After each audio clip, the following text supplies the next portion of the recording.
अरस परस कुधाति सुहाई सठ सुधरई सतसंगत पाई। ओम साई राम मित्रों, आज का ब्लॉग आप सभी हमारे साईं परिवार के लिए विशेष लाभकारी और कल्याणकारी है, क्योंकि आज के ब्लॉग में हम अपने साईं परिवार के लिए गुरुवार को मात्र 3 कार्य आप कर लीजिए।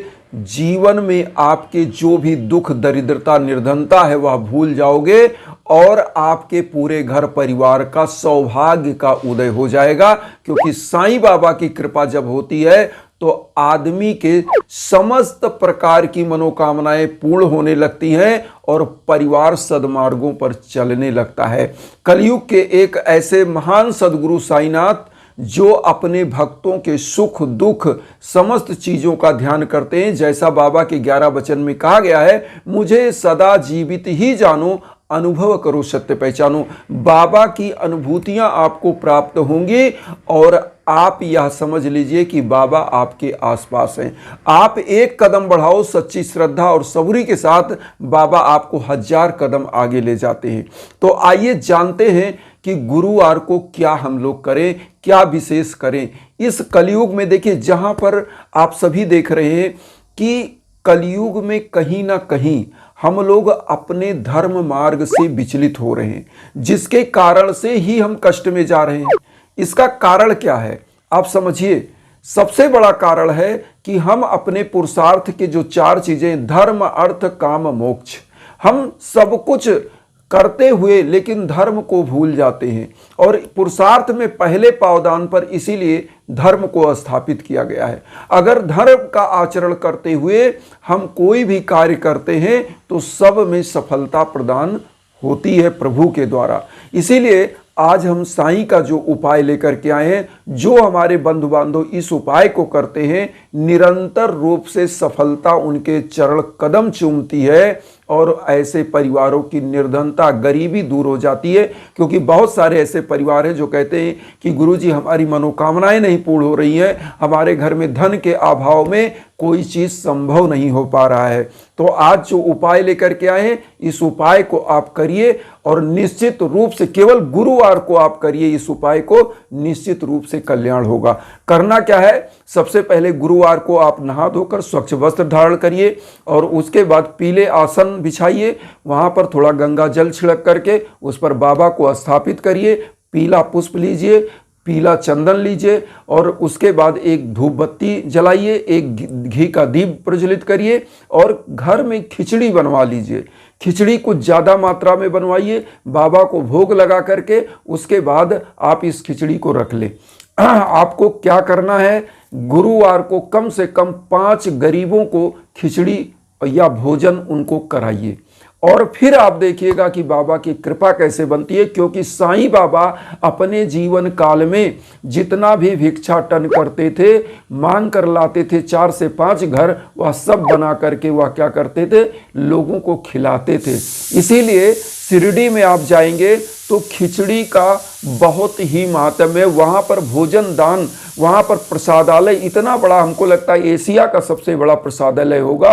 और बाबा का सबसे बड़ा, अगर साईं का नाम लीजिए तो हमारे जहन में भोजन पहले आता है। क्योंकि बाबा ने हर उदर के लिए, हर जो है पेट के लिए भोजन की व्यवस्था करने का सबसे पहला उन्होंने सलाह दिया। इसीलिए अन्नदान महादान कहा जाता है। अब आते हैं हम लोग, दूसरा कार्य क्या है। अन्नदान तो आपने कर लिया, अब आते हैं दूसरा कार्य।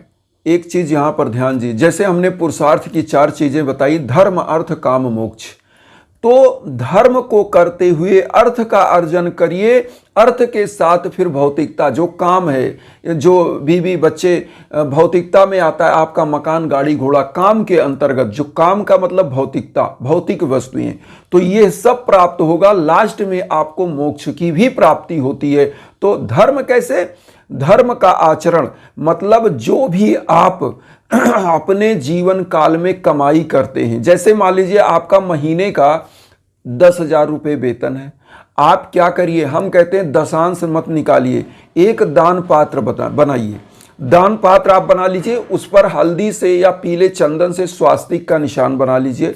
उस दान पात्र में अपने वेतन, अपनी सैलरी पहले खर्च करने से पहले साईं के निमित्त 100 रुपये डाल दीजिए। 100 रुपये नहीं, 50 रुपये डाल दीजिए। हर महीने आप उसमें यह डालना शुरू करिए।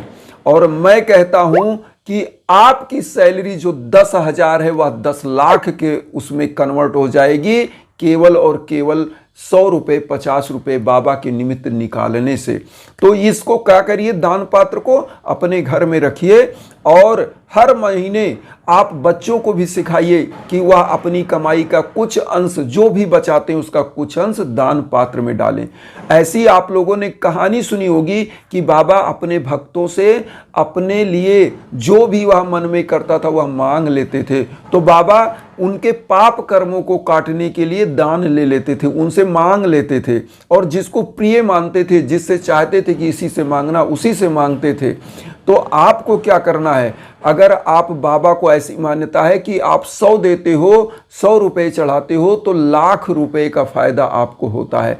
तो आप क्या करिए कि बाबा के निमित्त इस दान पात्र में डालिए और उसके बाद क्या करिए, किसी गुरुवार को पीला वस्त्र ले लीजिए, उसको कुछ गरीबों को वितरण कर दीजिए। उसी दान पात्र में जब पैसे ज़्यादा हो जाएं, क्या करिए, गुरुवार को केला बृहस्पति का प्रतीक होता है, गुरुदेव का प्रतीक होता है, गुरु तत्व उसमें ज़्यादा होता है, तो केले का दान आप कर दीजिए। केला खरीदिए, कुछ गरीबों को, कुछ लोगों को दान कर दीजिए, जो नीडी हैं उनको दान करिए। देखिए, सुपात्र को ही दान करना चाहिए, कुपात्र को नहीं। जिसको सब कुछ भरा है उसको देंगे तो कोई मतलब नहीं है। इसलिए देखिए, पानी का फ्लो किधर होता है, जिधर डेंसिटी पानी का जो है घनत्व तो कम होता है, पानी कम होता है, फ्लो उधर ही होता है। तो दान भी उधर ही करना चाहिए जो आपके दान को लेने का पात्र है, जो गरीब है या जो सुपात्र है उसको आप दान करिए। अब होता है कि आप अपने सैलरी का जो है अक्षय पात्र बना लिए हैं, या अक्षय पात्र कभी खाली नहीं होगा। बस आप नियमित रूप से अपने बच्चों को, अपने घर परिवार के लोगों को यह समझाइए कि अपने वेतन का कुछ अंश, छोटा सा अंश इस दान पात्र में डालिए और कुछ गरीबों वंचितों के लिए आप कार्य करिए। जैसे फले फूले वृक्ष होते हैं, किसी से यह नहीं कहते कि ये आपके लिए नहीं है, आप भी कमा रहे हो। जैसे फला फूला वृक्ष है ना, उस सबको हवा देता है, सबको छाया देता है, अपना फल भी देता है, अपनी लकड़ी भी समर्पित कर देता है, न्यौछावर हो जाता है। तो मैं ये नहीं कहता कि आप न्यौछावर हो जाएं, लेकिन अगर हम मानव बन के जन्म लिए हैं तो हमारी कमाई का कुछ अंश, कुछ जो वंचित हैं, गरीब हैं, उनका भी हक है, उनका अधिकार है और वो आपको देना चाहिए। इसीलिए हमारे धर्म में दशांश दान की बात कही गई है। अब आते हैं तीसरा कार्य क्या करना चाहिए।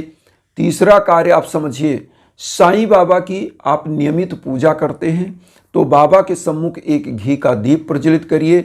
गुरुवार को घी का दीप होना चाहिए और अदर डेज में तिल का भी तेल जला सकते हैं, सरसों का भी तेल जला सकते हैं। शाम को एक घी का दीप प्रज्वलित करिए और उसके बाद आप क्या करेंगे कि आप यह सब करते हुए कुछ जीव जंतुओं को, जैसे गाय है या और कोई जीव जंतु जो आपके घर पर आता है या आपको समय मिलता है, तो किसी गुरुवार क्या करें, रोटी बनवा लें, रोटी पर थोड़ा सा गुड़ रखें। और यह उपाय क्यों बता रहे हैं, आपके घर में धन लक्ष्मी के आगमन के लिए। और साईं बाबा को भोग लगाने के बाद इस रोटी को क्या करें, किसी गाय को खिला दें। यह तीसरा कार्य है, किसी गाय को खिला दें।